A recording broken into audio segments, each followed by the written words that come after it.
Hello, and welcome to episode 2 of the Past Your Prime podcast. I'm Alex, and I have a great voice, and this is Craig. He's a doctor of physical therapy. Say something, Craig. Hey guys. That's better than I thought. So in episode 2, we will be talking about staying active while managing injuries. So the question for the day is, how do you stay active while managing injuries? Well, it's a good question. Okay, well, we both have injuries that we're actively managing. I don't know that I'm actively managing mine, but Craig fell while walking or something to that effect. Not true. True. So I hurt myself. I was actually out on a jog and somebody swerved like they were going to hit me, flashed their brights. I had no idea where I was at. I was blinded and I sprained my ankle, which was absolutely beautiful and hasn't now hurt. It's basically hurt since that happened 4 days ago. 4 days ago. Yeah. I am dealing with some hip flexor pain. Not exactly sure where it happened from episode 1, managing my wrist injury, and Craig's lovely wife, who has been managing my wrist, cleared me to use a barbell. And so I think I probably went a little bit crazy, although it hurt before using the barbell. So I've probably just made it worse. So that's why I said I don't know that I'm actually managing mine, but let's spend a few minutes talking about potential therapies for each of these. You want to start with the ankle? I feel like everybody deals with an ankle sprain at some point in their life. Well, I do think that you brought up a good point. What does management mean? Okay. Right. So like the idea of management in my book means that it doesn't stop you from actually being able to be physically active. To me, that's actually a good management goal. And so when I'm talking about like my ankle, there's so many different ways that you can still stay physically active. And most individuals that I work with, what happens is they get stuck in this mindset that they have to continue doing the activity that hurt them as their primary activity. So a runner, for example, will decide that they have to continue to run instead of doing some other mode of exercise that would have a very similar cardiovascular response. So I have not been running. I've been doing rowing. Cool. Riding a bike could be the same thing. I know that in my several ankle sprains over my lengthy volleyball career, I would get on the assault bike and just kind of like move my ankle a little bit extra, which is huge. Riding the bike. Yeah. That seemed to manage it, although I don't know that my ankles will ever be the same. Partially because he has ginormous calves. He hasn't brought this up, but it's true statement. Like literally a real problem. He blows his calves out because they're muscle. Yeah, I've ripped 2 pairs of pants in the past 6 months. Yeah, it's an issue. Yeah, I mean, so number one is you can find another thing that actually has a very similar response to the body.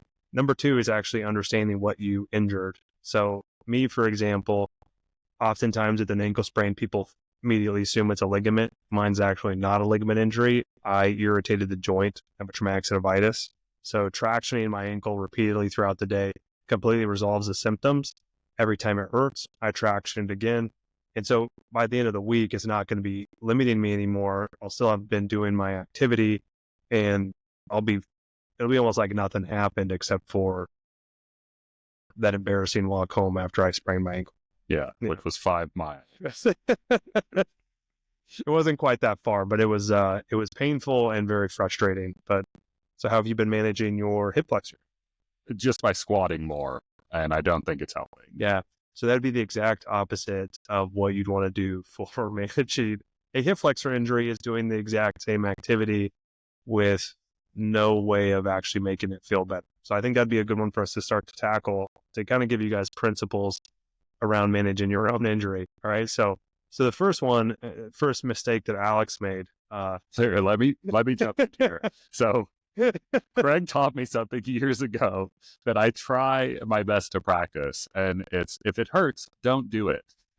And I don't know if that still holds true in your philosophy. It does. But goodness gracious, I've told that to so many people, and they're like, oh, that's, yeah, like, of course, like, you're not an idiot, but it's fine. So I've been trying to not do things that hurt it. And honestly, like, squatting hasn't actually hurt it. Like, pushing my knee to my chest seems to irritate it. I did like a pistol squat the other day, and that just lit it up. Yeah. Yeah, I mean, so kind of joking aside, we call it a trigger. So trigger management is one side of the equation that you want to master when you're managing an injury. So the analogy that I really like to use is if you go ahead and if you want to go do this on your own, you can open a door and slam the door on your finger as hard as you can. Right? Okay. Clearly that will hurt your finger. Now you could do massage for it. You could get injections. You could do injections of peptides. I don't know. You could do almost anything. You could do almost all these different things that people are telling you need to do to keep your body healthy. You could have massage, you could come to physical therapy, but the real solution in that situation is that the next time the door shuts, your finger's not also inside the door again, right? So you don't want to slam your finger over and over and over again.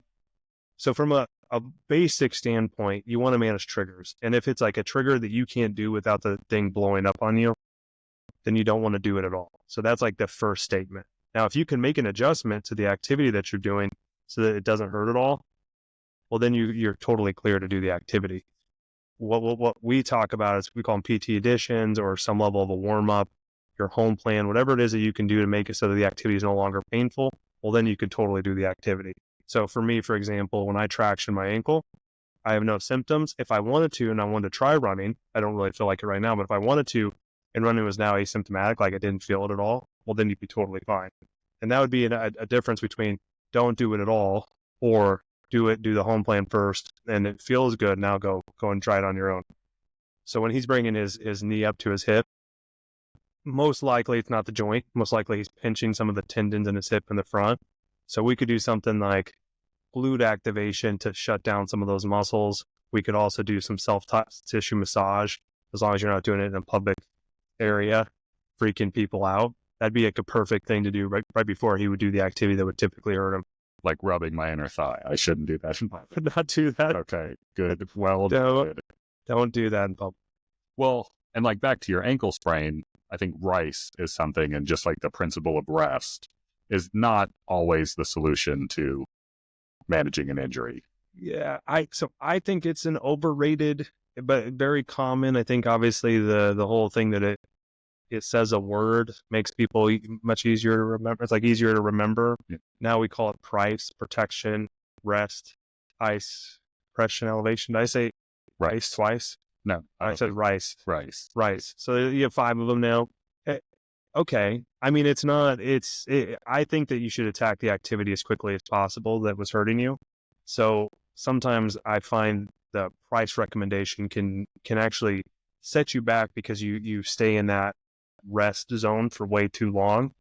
And even if you do rest, I still want you hammering in something else. Right. So you don't want to have a complete drop in activity. The amount of times where I see people go into full-on depression because they are not getting their normal endorphin response and activity load, it's actually quite scary. So I really don't. If you've been physically active and all of a sudden you sprain your ankle or you do something like that and you completely shut it down, that's a humongous mistake in my book, because there's so many things you can do that you can just adjust. I mean, unless you get hit by like a garbage truck or something, Right. where you're like really or nothing, you can't move your entire body. But otherwise, there's always something you can do. And I mean, you're obviously a physical therapist that makes money off of these things, but go see a professional. It's probably like, Yeah. Because it's hard to distinguish between, what is a serious injury, what's something that can easily be managed. And, getting that professional advice will almost always help you recover much quicker. Well, and it's like we were talking before we turned on the video and started recording. I wanted to bring back up what an injury is, but you didn't want to go down that route. Well, we said it last episode, but we can do some repeats. Well, I do think it's important to know if it's something that's completely disabling, you're not able to do an activity that you want to be able to do. I think it's appropriate to approach a professional. But honestly, as you get some miles on the chassis, you will start to develop symptoms in places where if you have a good handle on it and it's not limiting you, it's reasonable not to go see someone if you have a management strategy. What we sometimes run into, and I see this all the time, is that your management strategy is actually what's causing the symptoms to remain. And this is something we can get into later, but one of the worst things to me that I see that's overused for management is stretching, right? Like I use stretch tests and provocative tests to make people hurt worse to determine what type of injury they have. And it is shocking how often people will do something that hurts them with the idea that it's therapeutic. If it hurts, don't do it. Yeah. So like you would be pulling your knee to your chest and grinding on it because it feels tight in the front of your hip. First, that's not stretching a muscle. Second, you're making it worse. Kind of like you're slamming your finger in the door. Yeah. Yeah. I know you've got lots of talks on stretching, and that is a future episode where we'll probably hit every body part for potential injuries by the time, that we're like 30 episodes in here. But at the same token, I know Craig's done some pretty extensive talks about why he hates stretching. I really interesting. So we'll get into that later. But I did answer so kind of we were talking about price. I mean, like I don't think the by itself it's not a bad thing, but I think it's overused. And if it's more than a few days, then it's too much. And by those definitions, I don't have an injury because I haven't stopped doing anything, and it still kind of hurts. So yeah. So hopefully he runs himself into the ground. We have another injury that we have to manage. And then I'll pay you more money to fix it. Yeah, that's okay. What are the most common injuries you see in aging athletes? Okay. I would say there's 4 primary ones. Neck with headaches, low back, just kind of chronic low back issues, knees, and did I say shoulder? And shoulder, yeah. So those 4. So you need to do some basic management strategies for each of those. Yeah. So I mean, just from see a professional. But if you don't see a professional and you're like Alex, you're just going to kind of continue to push through it. Here's some easy ones the way that I look at it. So the first thing is if it's spine related, getting out of gravity a few times throughout the day is perfect. This was one of my favorite things that Craig told me. As you can see, I'm wearing nice clothes today because I have a job. And when I first hurt my back, Craig said, just lay down a couple of times a day. And I said, well, I can't do that. I work in an office and people would look at me like I'm weird. So not as easy to accomplish as you might think. There's some other strategies in terms of kind of the way you get up in the morning and using traction to your advantage, but getting out of gravity is not as easy as it seems. Yeah, I mean, and that's slightly disappointing. I would say even if you get one time a day, because it's the way that your discs works, they hydrate at night when you're laying down, and then throughout the day they dehydrate. And so what can happen is first thing in the morning, the disc can actually have more fluid than normal. And so that can increase the loads on the injured disc by a dramatic amount. And then throughout the day, you can actually dehydrate too much, and that can cause a separate issue. So managing the hydration level of the disc can actually be really, really helpful, especially as we, as a spine moves from, 20-year-old spine to 30, 40-year-old spine. And that's going to help for both neck and back. Okay. Number 2 is don't stretch it. So the whole idea that stretching is therapeutic, I would just strongly challenge that. And if it's something that you're constantly doing and when you're doing it, it hurts, I just would not do that, especially if you're doing it trying to make it feel better. I would actually monitor and see if it actually makes you feel better longer than a few minutes. I think that you're just basically blocking some signals going to your brain, which we can get into pain science in a later episode. But there's some really clear reasons why stretching helps in the moment, but then makes you feel worse later. And that's what we see often. We call it a doom loop, where people will actively make themselves feel better for a couple minutes, and then they get worse and worse and worse. And oftentimes the therapeutic strategy is just quit stretching it, and it starts to feel better. So use stretching as an example, but there's other things that people will do, like aggressive self-tissue massage or like a Theragun. Oh my gosh, Theraguns are fascinating. They feel great. I remember the first time. So back in, it was like over a decade ago. I had one of like the first prototypes of those guns. It's probably huge. It was huge, and it was like it was all metal. Okay. And like it was like a jackhammer that was like flat. It wasn't like those like this like the ball thing. Yeah. So, and I did it on the back of my calf, and it felt amazing. I did it for hours, and then the next day I tried walking. I couldn't walk. I was actually on clinical rotations. It did not go well. So I couldn't call in. I'm like, hey, I hurt myself using the new Theragun. It's like a moron. So, all right. Anyway, on that, so that'd be another perfect example. Aggressive soft tissue massage. It may feel good in the moment, but I think you're just sometimes scrambling the message and you're not actually making it better. I know this is getting off of the like, are there times where the Theragun is helpful? Oh, for sure. Okay. For sure. Oh, I think the big thing with the Theragun, If you want to sponsor us, Theragun, just let us know. they can actually be very useful. But I think the thing that I see happen with a Theragun is that because of how easy it is to use, people will use pressure that's way too hard. And then you can basically, I can't get past like a 2 out of 10 on mine without it being too intense. So no, I'm like a 2 or 3 max out of 10 on my intensity level on the little setting. And that's hilarious. No, I mean, I've seen people who will come in. It's like a shocking torture experiment, what they're doing to themselves. Wow. So yeah, all over their body. Okay. So we addressed some neck and back injuries. What about knees and shoulders? Knees and shoulders. Shoulder Specific. Yeah, I mean, I think as a general rule, it's like same thing, stretching. So oftentimes you'll have a sense of tightness on all of them, right? And tightness is a subjective experience that doesn't always have a relationship to motion loss. So the shoulder, especially, you'll feel tightness, and sometimes you can actually have too much motion. Sometimes maybe not enough, but it's separate that kind of terrible feeling that you're feeling from thinking that means that you know exactly what's happening. That would be an idea of reaching out to a professional. Yeah. But what I think around with the shoulder and with the knee is looking at all the regional influences on it. So making sure that the cuff is firing well, make sure that your muscles that stabilize the scapula are working really well, bicep curls, triceps, anything that crosses the shoulder joint to help stability would be really helpful because it's a joint that has a lot more mobility than normal. Mm-hmm. And then with the knee, I always think of quad is the most important muscle of the knee. This really underrated, and one of the reasons it's underrated is because everybody thinks about the glute. Everybody thinks about making sure they have glute strength. Everybody thinks about. I was like, I'm thinking about glutes always. Yeah.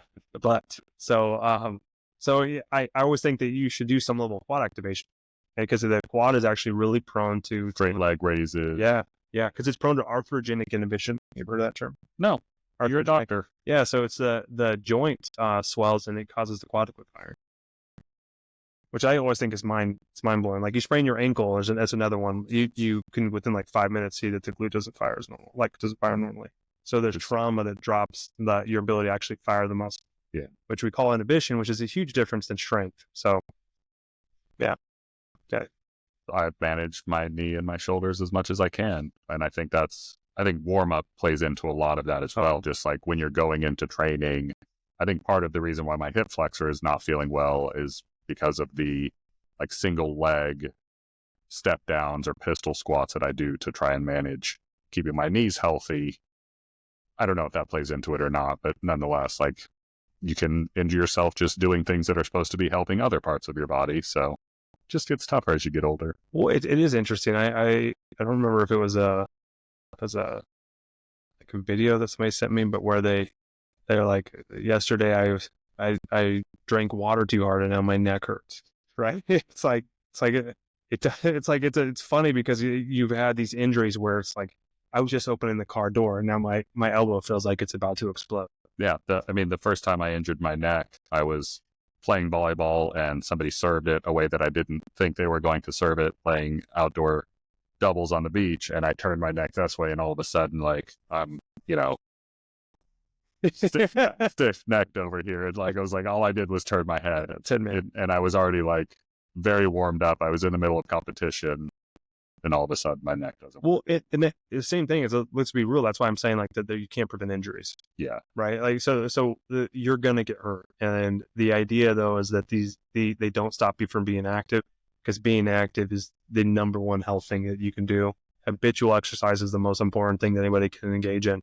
So with any of these exercises or any of these injuries, whether it's the neck, low back, shoulder, or knee, to me the big part with any of those is to not actively make yourself worse, thinking you're making yourself.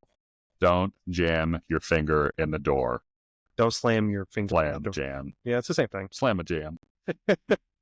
That kind of leads into daily activity requirements. So obviously, if you injure yourself, we talked about, I've got 2 kids, like my 5-year-old runs at me at full speed and jumps into my arms and she's like 50 pounds. And Now that my wrist is slightly recovered, I can actually grab her and We're doing like a one arm technique before. throw her up.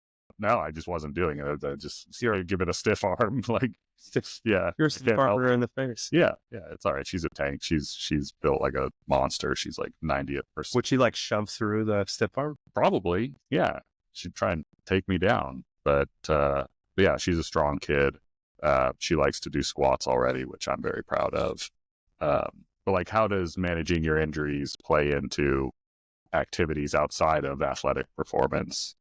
Well, I always look at it if I have somebody that comes in after we've diagnosed what the problem is.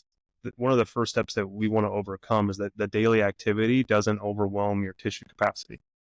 And the reality is that people who are professionals, right, working professionals, you have duties that you can't really get out of. And the very first thing I want you to be able to handle is your normal daily routine does not exceed what your tissue capacity can handle. And by tissue capacity, I just mean whatever the structure is that's hurting, that you're not actually overloading it and causing it to feel worse. And so tissue capacity in itself can be dynamic, right? You get good night's sleep, maybe it's a little higher for the day, and maybe you get a horrible night's sleep and you had drinks with, happy hour with friends. So you're more prone to feeling worse, right? And then on a daily basis, you either have you have days that are easier, like a low intensity, then you have your normal, like moderate, and then there's some days where, you're maybe actually competing in whatever you do. Yeah. And so just realizing that it's not all 1-to-1. And so you can have these large days that really flare up whatever those symptoms are, and managing those days in the same way that you'd manage like a workout load, it's just as critical. And I think that's actually a nuance that's easily missed with somebody who has, a job that they have to do, and then they have their physical activity that's really important that they want to be able to perform at a high level. And so if you have a day that's like high activity, well, that could be blowing you up and you don't even realize it's happening, right? Like you could have like that mismatch. And as a general rule, I think of if you have exercise during the day, that moves it up by one level. It's like just automatically. So if you have like a low level day, but then you throw exercise, well, now you're at moderate. And if you're at high and it's a high activity, that means that you probably want to skip that day from being an exercise day. And so really thinking through what's your week look like and do your exercise routines, instead of just saying, hey, can I fit it in this day? Sometimes it may be more valuable not to do the workout. That's tough to hear sometimes, because I just want to go every single day right now, and I probably shouldn't. Really want to hit it hard. And then I also think you helped me manage my calf tear. I'm pretty sure I just went to work the next day. I think you gave me some strategies with heel walks. Yeah. And I looked like a weirdo walking around the school with like a peg leg, but I was able to move around, and I had a very active job where I had to walk a building and, be around and supporting other folks on the team and whatnot. And so. Well, I mean, that's a good point. I mean, so you have the acuity, so if it's like an acute injury just happened and it's really painful, that's a different strategy that you need to make sure that you're not actively blowing it up. And so in that situation, your calf is the most active from mid stance to terminal stance. And so when your heel's starting to raise up, that's when you're getting a huge load to it. And by you pulling your toes up, you took the load off. And that'd be a situation where you'd want to know how to do that, especially in the acute stage. What I think is always interesting, if we use your calf as an example, is that you also naturally have activity creep the better you start to feel. So say we get past the first 2 to 3 weeks and now you're starting to feel better, you will naturally start to do more. And that's the other area where people will run into a hard problem is I was gonna say, is that good or bad? Well, it's definitely good, but it's good that you're starting to do more because you feel better. But it's also bad in that people will think that they actually had a setback when they really haven't. The most obvious example for me is with the knee pain one. I've had individuals who will 3x how many steps they take in a day. They go from doing 4,000 to 12,000 from one day to the next. And then they wake up the following day and they feel like their whole knee pain, their whole knee issues all back, and it's completely worse. And they're blown. Yeah. But it's really because you did an extra 8,000 steps that day. So just remember, as you feel better, whatever the thing is that was bothering you before, you still want to monitor it and know that if you're accidentally increasing load. Activity creep is a huge issue with management. That kind of leads to the next question I had was, how can you distinguish between kind of like normal aches and pains and maybe something more serious? Okay. Well, so I mean, the most serious one, if you are like losing control of your bowel and bladder, you need to immediately go to the ER. Not what I was expecting. No, you didn't expect that. That's a red flag. It can happen with some lumbar injuries. I think that So this is a back injury. it's a back injury. Okay. So, and it's funny. I've diagnosed psychotic whining before, which is like, that's what happens. And there is like, yeah, that's a serious issue. If you have a change in your ability to go to the bathroom, like that's an obvious one, right? Just being hard getting up off the toilet. It's not the same. Not the same. Enough. So that would be what we call a red flag. So a red flag is a situation where that indicates there's an emergent, very serious thing happening. So unexplained numbness and tingling that doesn't go away. I'm not talking about where you wake up and your arm's a little numb and then it goes away, but like where it doesn't go away and it stays the same. Unremitting, severe pain that you can't get out of it. Yeah. Tylenol, ibupropen's not helping. And it's interesting is how we'll try to talk ourselves out of going in and getting help. But if you feel horrifically bad and you're not able to do anything, that is a perfect situation to go get help, right? Like that is not something that you just ignore because I don't know, time or thinking that it'll just get better, right? So if it's progressing and progressively getting worse, that'd be another one that I always think is just like it's a smart play to make sure you get help. I think the last one would be if there was like a severe trauma, like so if you had like a hard fall and now all of a sudden you can't walk on your leg, go and get help, right? So if there's like some contact that you want to make sure that you're ruling out, like a broken bone, those are all ones that are just obvious things that you don't want to push through. Most people actually have a good sense of that though. I dealt with kind of all of the above. My calf, that thing popped. It sounded like a firework went off in the gym. I called you. You're like, you tore your Achilles. And I was like, all right, well, I guess I'm done. I'm done for life here. Did I say it was your Achilles? Yeah. Ended up just being the muscle though. It was just the calf. Yeah. What muscle was the big? It was your gastroc. Gastroc. Yeah. Well, he had excessive gastroc muscle, so unnecessary apparently. Yes, right. Get rid of it. I've got like a little sliver of the calf missing, but aside from that, it's like kind of formed around it. The shoulder was a little bit different. I had played 36 sets of volleyball in 3 days, came back, just won a silver medal, was like on cloud 9, played some of the best volleyball in my life. And then like 2 days later, I couldn't lift my arm like even halfway up. Was that pain that was limiting? Yeah, it was pain, and it was like my shoulder just stopped working from overuse. And that one ended up being a torn labrum. And that one wasn't like an acute thing. It just like built up from overuse. Over time. Yep. And then my wrist most recently was fell down, slammed it on an open hand. I didn't think it was broken. I was like, it's probably a bad sprain. I'll continue playing, for which I did. Played 2 more matches. Woke up the next morning, my hand looked like an inflated glove. and that determined I should probably go get an x-ray. I think that was the first time that I cursed at a doctor when they told me it was broken. Yeah. I gave her a large F-U, and she was like, whoa. I was like, I'm sorry, ma'am. I've just never broken a bone, and I didn't think it was broken. I don't need you to be telling me that. Yeah. Yeah. It's not, that's probably the least fun part, is like where people will come in and we're not typically the best part of somebody's.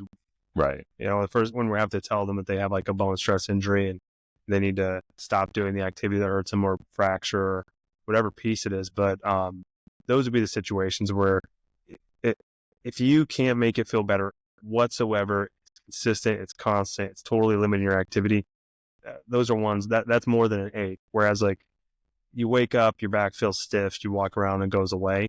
I'm not saying that's not something that you want to pursue feeling better. I think that kind of shows you're on the edge of maybe a more serious injury. But those are ones where management can work really, really well, like lumbar traction. And there's a whole grip of things that you can do based off of how some of your symptoms are presenting. what are the other symptoms that made me think of like, okay, obviously like a large amount of swelling. That was one of my triggers. Limited range of motion, I guess, could be another one. Pain, we've already talked about.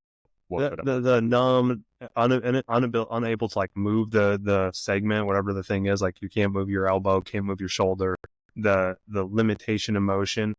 One of them that's common with volleyball, for example, you can get a neuropathy back here that then basically shuts off your ability to produce extra rotation. So weakness that's unexplainable. One of them that we get constantly from CrossFit, that we see all the time, is a C7 nerve root injury, where you lose the ability to use your tricep. Okay, I was like, where's C7? Yeah, so they can't produce tricep extension.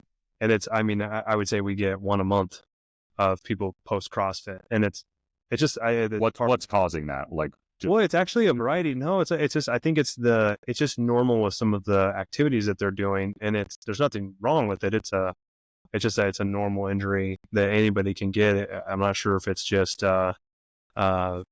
seems to get exposed more in their sports, so they actually come in sooner because it's like, hey, I can't press with this anymore. Okay. It's also shocking how many people come in a year after they have that, and they're like, oh, I've been dealing with this for a long time. Yeah. Is this weird? It's like, well, your tricep is gone. Yeah, and that's not healthy. Well, and that usually leads to worse outcomes. I was Googling things about my wrist a bunch after I found out my diagnosis, and I saw so many stories of folks that just did think it was a sprain, didn't get medical help, and then now have, bone degeneration or, what's the word I'm looking for? AVN. Yeah, AVN, avascular necrosis. Yeah. I sound like a doctor there. Thank you. You do. I mean, dress like. Yeah, so, and AVN is, the bone just dies, and then you're basically limiting what that bone can do for the rest of your life. So literally, yeah. And so you don't want to wait for, so there's some situations like the scaphoid, which is what the bone he's talking about, just poorly designed. Yeah. But then there's also where I see over treatment, like meniscal injuries. I mean, the literature on that's really clear that we do way too many arthroscopies, meniscectomies for what the outcomes are. So mechanical symptoms in the knee may not mean anything. They may mean you have a meniscus tear, but you can treat that conservatively.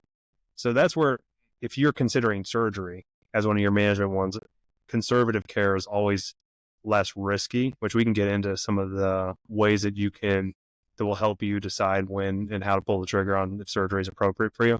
But to me, if you're starting to go down the route where you can't do the activity that you love, that's a big one to say you're not dealing with just a normal ache. You need more help. And with my torn labrum in my shoulder, I went and saw an ortho. He said, try physical therapy for 2 weeks. If that doesn't work, you need surgery. And I came and visited Craig. There's a great story in here about being an elite athlete that we'll talk about. Probably not today. Maybe, but either way, Craig was like, you're going to probably need 6 to 8 months and you won't need surgery. And I think I said last episode, like, it's stronger than it's ever been, and I haven't had any problems since. So yeah, I think that's where just seeing a professional and maybe getting multiple opinions, because, a surgeon versus a physical therapist versus even like a chiropractor in some cases will all give you a different answer.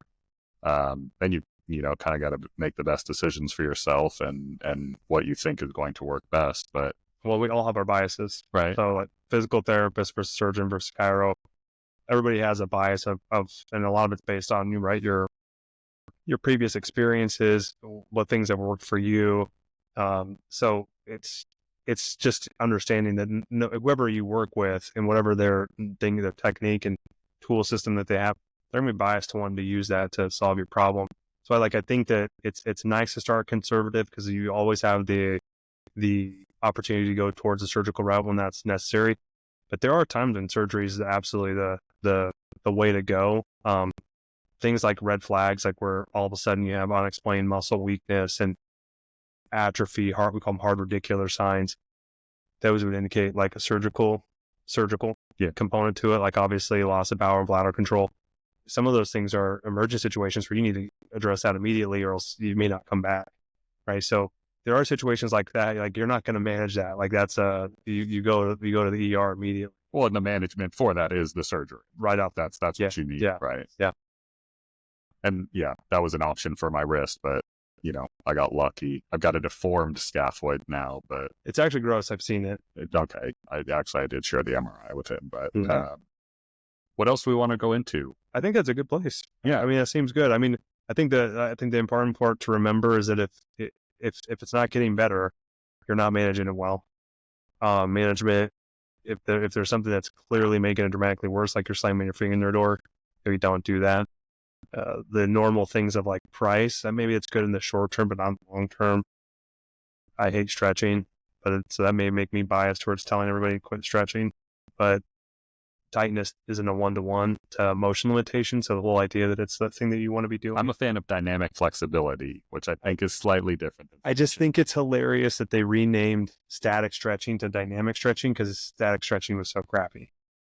It's just like, why do you use stretching? Like, I don't, they quit saying, it's not.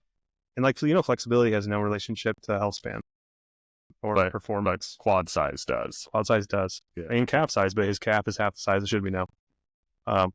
I think it's a good spot. Okay, cool. Yeah. We'll end it there. Thank you guys. Look out for pastyourprime.com. It's coming soon. Like, comment, subscribe, rate high, share. Thank you. I feel like you're in a presidential election. Peace.